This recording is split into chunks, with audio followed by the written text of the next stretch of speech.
On se retrouve dans Punchline sur CNews et sur Europe 1. Bienvenue si vous nous rejoignez à l'instant. Jean-Claude Dacier est là, Jean Garrigue, Maître Goeldel et Thibault de Montbrial, conseiller régalien pour les questions évidemment de sécurité de Valérie Pécresse.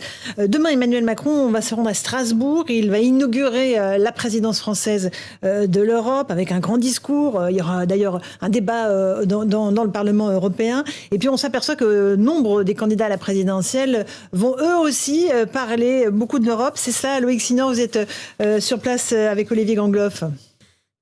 Emmanuel Macron vient à Strasbourg et ce sont tous les candidats à l'élection présidentielle, ou presque, qui se mettent à parler d'Europe. Conférence de presse aujourd'hui de Marine Le Pen. Plus question pour elle de sortir de l'Union ou d'abandonner l'euro. La candidate cherche une crédibilité sur ce thème pour solder l'échec de 2017. Elle veut désormais, comme ses alliés polonais ou hongrois, être un poil à gratter dans les 27 et casser autant que possible les consensus. Première priorité, bien sûr, l'immigration. Jean-Luc Mélenchon a lui aussi convié les caméras cet après-midi à Strasbourg, une stratégie pour le candidat insoumis. L'insoumission, rapport de force permanent, blocage assumé et désobéissance aux règles de Bruxelles. Demain, c'est un autre candidat qui affrontera lui directement le président sortant dans l'hémicycle. Yannick Jadot a pour cela négocié en interne le tour de parole normalement réservé au président du groupe écologiste. Il aura 5 minutes sur les 8 accordés au Vert pour exposer son contre-projet européen. Du point de vue de l'Elysée, ça montre, je cite, leur rétrécissement, taper sur l'Europe. On l'a vu avec la polémique sur le drapeau, dit-il, ça plaît peu aux Français. Il tombe dans un piège facile, conclut ce proche du président qui aura de son côté 3 heures pour exposer ses priorités devant les députés avant de tenir lui aussi une conférence de presse. Pour Macron, l'Europe, c'est fromage et dessert. Merci Loïc Signor avec Olivier Gangloff à Strasbourg. Thibault de Montbrial, dans le discours d'Emmanuel Macron, évidemment la question de la souveraineté européenne et la question de migratoire avec la réforme de l'espace Schengen. Qu'est-ce que peut faire le président? Qu'est-ce qu'il peut proposer pour arriver à empêcher ce qu'il souhaite, c'est-à-dire les flux migratoires non désirés? Moi, je ne sais pas ce que le président peut faire, mais je sais ce que Valérie Pécresse veut faire. Non, mais qu'est-ce qui fonctionnerait? Aujourd'hui, on constate déjà que les frontières de l'Europe sont complètement poreuses. C'est-à-dire que les gens qui se donnent un petit peu de mal, avec l'aide de passeurs et avec l'aide d'associations dont je préconise depuis des années qu'on cesse de leur donner des subventions et qu'on criminalise leur action, font entrer des gens en Europe de façon clandestine à différents endroits. Valérie Pécresse et Éric Ciotti sont allés ce week-end en Grèce. Et la Grèce a complètement changé sa manière de travailler avec un gouvernement de droite qui a mis en place des centres fermés pour héberger dans des conditions évidemment de dignité totale, avec accès non seulement aux soins, ce qui est une évidence, mais aux moyens de communication, au téléphone, etc. Mais pour garder les demandeurs d'asile le temps que leur demande soit examinée et pour évidemment les avoir sous la main si d'aventure leur demande d'asile était rejetée.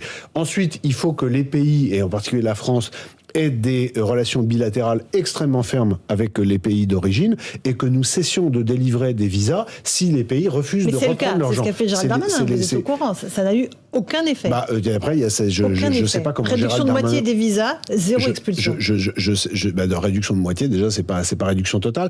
Je pense qu'il faut renverser la table sur ces questions et que on peut pas continuer à faire du en même temps. C'est-à-dire qu'on peut pas... il faut être extrêmement ferme. Il faut commencer par dire que l'immigration non maîtrisée est une plaie, et c'est une plaie qui peut être mortelle pour l'Europe. C'est mortel sur le plan culturel, c'est mortel sur le plan de l'islamisme, c'est mortel sur le plan d'une forme de délinquance qui a explosé depuis 6 ou 7 ans dans des pays comme bien sûr en France, mais aussi en Italie, en Suède, etc.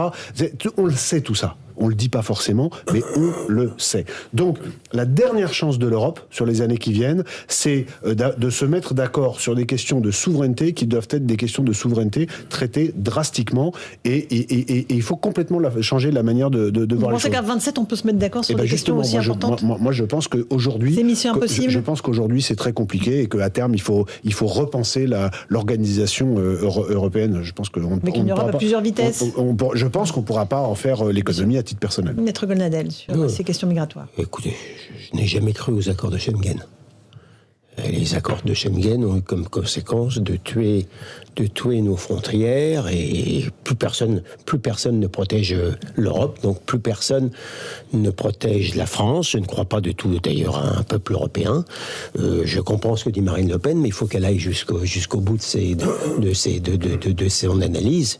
Nous sommes trahis, si vous voulez, de l'extérieur et de l'intérieur. La Cour européenne des droits de l'homme condamne la France lorsque la France expulse un terroriste algérien, pas du tout français, un terroriste algérien condamné pour le renvoyer en Algérie sous prétexte qu'il serait peut-être en danger en Algérie, on est obligé de le garder en France. Autrement dit, on préfère protéger la sécurité d'un terroriste algérien plutôt de la sécurité des innocents français. Et comme si ça ne suffisait pas à notre malheur et à notre détresse, vous avez un Conseil constitutionnel qui, en France, considère que Cédric Herrou, qui va chercher... un militant, effectivement, du sud de la France. Qui va chercher des immigrants illégaux de l'autre côté de la montagne, lui n'est pas condamné alors qu'on condamne les identitaires lorsqu'ils manifestent de manière symbolique. Si on ne voit pas que nous construisons notre tombe avec nos propres pelles, on ne voit rien du tout. Jean Garrigue, une vision peut-être plus nuancée ? Mais elle est tout à fait nuancée, malheureusement. Un tout petit peu différente, en tout cas. Bon, là, sur la notion de peuple européen, on peut discuter. Moi, j'ai une certitude, mais je la partage avec beaucoup de gens, c'est qu'effectivement, il faut repenser l'organisation de l'Europe et qu'on ne peut pas fonctionner à 27. Il faut revenir à des cercles. Il y a un cercle de base qui devrait décider, y compris d'ailleurs le salaire minimum européen, par exemple, puisque c'était un des projets d'Emmanuel Macron. Et qu'on ne résoudra pas les problèmes majeurs qui se posent, que ce soit en termes de sécurité extérieure, d'immigration, etc., si l'impulsion ne vient pas de ce premier cercle. C'est tout un travail. Je ne sais pas où en est la diplomatie française par rapport à ça. C'est une idée qui tourne depuis des années et que je ne vois pas mettre en œuvre. Je me souviens que quelqu'un comme Éric Woerth, par exemple, y était Valéry Giscard d'Estaing, la prônait. C'est fondamental par rapport au fonctionnement actuel de l'Europe, quand on voit comment ça fonctionne. Alors après, sur les problèmes spécifiques, c'est vrai que Schengen ne fonctionne pas, ce que disaient Thibault et Gilles William, c'est tout à fait vrai. Il faut absolument là-dessus changer de braquet. Mais je le répète, j'ai l'impression que rien ne se fera si on ne commence pas par donner cette impulsion, par reconstruire l'Europe. Moi, je suis pour ceux qui veulent plus d'Europe. Parce que l'Europe, elle nous a apporté, par exemple, ce grand plan d'investissement pour sortir de la crise pandémique. Donc, je pense qu'il faut plus d'Europe. Mais mieux d'Europe et une Europe construite de manière totalement différente. Si on veut convaincre les Français que ça sert à quelque chose, construisons-la différemment. On va écouter Marine Le Pen parce qu'elle s'est effectivement exprimée aujourd'hui sur sa vision de l'Europe et notamment en mettant dos à dos Valérie Pécresse et Emmanuel Macron. Écoutez-la. Que les choses soient claires, tant pour Emmanuel Macron que pour Valérie Pécresse, il n'y a pas et il n'y aura jamais de souveraineté européenne, car il n'y a pas de peuple européen. Défendre l'idée de souveraineté européenne, comme le font les jumeaux Macron-Pécresse, me paraît en outre totalement incompatible avec la fonction présidentielle gravée dans le marbre de notre Constitution qui fait du président de la République le garant de l'indépendance nationale.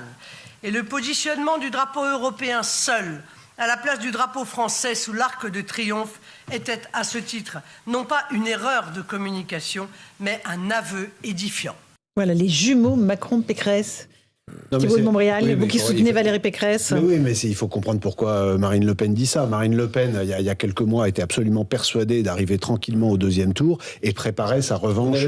Et préparait sa revanche. Donc là, la situation est complètement différente. Elle est mise en difficulté par le fait qu'elle a une candidate LR, qui est Valérie Pécresse, qui a une vraie chance de la battre. Un candidat Éric Zemmour, qui n'était pas du tout prévu au programme et qui l'affaiblit également. Et donc, elle ne peut que dire que Pécresse et Macron sont des jumeaux, mais quand on regarde, c'est pas vrai du tout. Et pour finir sur Marine Le Pen, sans rentrer à nouveau sur les différences de mesures entre Valérie Pécresse et ce qui a été fait ou plutôt pas fait par Emmanuel Macron jusqu'à maintenant, il faut quand même rappeler, et Jean l'a fait tout à l'heure, c'est que Marine Le Pen, elle dit la même chose depuis des années, et que depuis des années, que ce soit au Parlement européen à Strasbourg ou que ce soit au Parlement français à Paris, n'a jamais voté les textes qui sont les textes régaliens et qui permettent de faire des pas peut-être insuffisants, mais en tout cas dans la bonne direction. Donc Marine Le Pen est dans dans une logique protestataire, elle en fait son commerce, elle espère convaincre, mais ce n'est pas un parti, ce n'est pas une présidente, ce n'est pas un parti qui jusqu'à maintenant a exercé son rôle d'opposant en responsabilité sur ces questions cruciales. Il n'y a pas de peuple européen, disait Marine Le Pen. Oui, mais ça, j'y souscris tout à fait. Il n'y a pas de peuple européen, il n'y a pas d'idée européenne, il n'y a pas de, ce sont des peuples polyglottes. Je me sens aussi proche d'un Brésilien que d'un Allemand, pardon, y compris en matière footballistique. Et je crois que je suis pas le seul de ce point de vue-là. Mais en dehors, je veux dire plus sérieusement, il y a une idée européenne, il y a des valeurs. Avant d'avoir été interrompu grossièrement par monsieur... par Victor Hugo. Dans ce cas-là, je ne dis plus rien. Non, mais en dehors du procès en gémellité diligenté par Marine Le Pen, je ne veux pas me prononcer sur l'ADN de Macron et de Madame Pécresse, mais une chose est certaine, là où elle a raison, moi, là où Monsieur Macron est tout à fait, je crois, dans sa sincérité, c'est le seul domaine peut-être où je crois dans sa sincérité totale, c'est en tant qu'Européen. C'est un Européen, pour ne pas dire européiste, convaincu, et c'est vrai que l'incident du drapeau, ça n'est pas vraiment un incident. C'est pas hasard. C'est une différence entre Macron et Pécresse. Là, sur le drapeau, c'est une vraie Vous voulez différence rajouter entre quelque Macron et chose dans Pécresse. ces bons gens? Je voulais juste dire que la question de la souveraineté européenne n'est jamais exclusive de la souveraineté nationale. C'est-à-dire que les Européens, et moi je suis européiste, voilà, donc je l'assume, les européistes comme moi, les méchants européistes comme moi, qui sont responsables de tout ce qu'il y a de mal en France, eh bien ne contestent en rien la souveraineté nationale. Toute l'histoire des Européens, c'est une histoire de patriotes. Victor Hugo a été un grand patriote. Les résistants de 1945, ceux qui font le manifeste de l'Union européenne, qui voulaient des États-Unis d'Europe, c'était les plus patriotes des patriotes. Alors, il ne faut pas opposer le patriotisme national et la souveraineté européenne. Le problème, mais Jean, vous avez raison. Vous avez raison historiquement. La question, c'est que c'était il y a 80 ans. Ça fait 3 générations. Qu'est-ce que c'est devenu? Le projet est totalement parti en toupie. C'est ça le problème. Les Français ont maintenant des doutes sur l'efficacité et l'avenir de l'Europe. On est plus, à mon avis, menacé d'éclatement de l'Europe que d'autre chose. Et je trouve que le départ de l'Angleterre, enfin du Royaume-Uni, le Brexit, c'est pas rien quand même. Ils n'ont jamais été européens. Non mais ça veut dire quelque chose. Ça veut dire qu'ils sont partis quand même. Et qu'il y a un certain nombre de pays qui ne partagent pas la souveraineté européenne est un leurre. Tu vas pas demander à des Polonais, à des Hongrois, à des Belges, à des Danois, ça n'existe pas. Nous sommes des vieilles nations. Les Français ont vu l'idée européenne il y a quelques années avec beaucoup de séduction, beaucoup d'intérêt. Ils en attendaient une amélioration de leur situation. Ils ont une concurrence. Qui parfois leur échappe. Ils en attendaient une Europe puissance. Ils n'ont rien.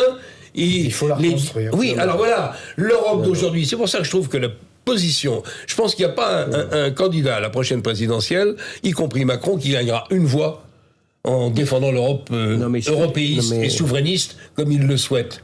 Pas souverainiste, fédéraliste, pardon. Fédéraliste, pardon. Excusez-moi de ce lapsus. Je pense que il aura le grand mérite d'essayer d'expliquer que l'Europe, c'est notre avenir.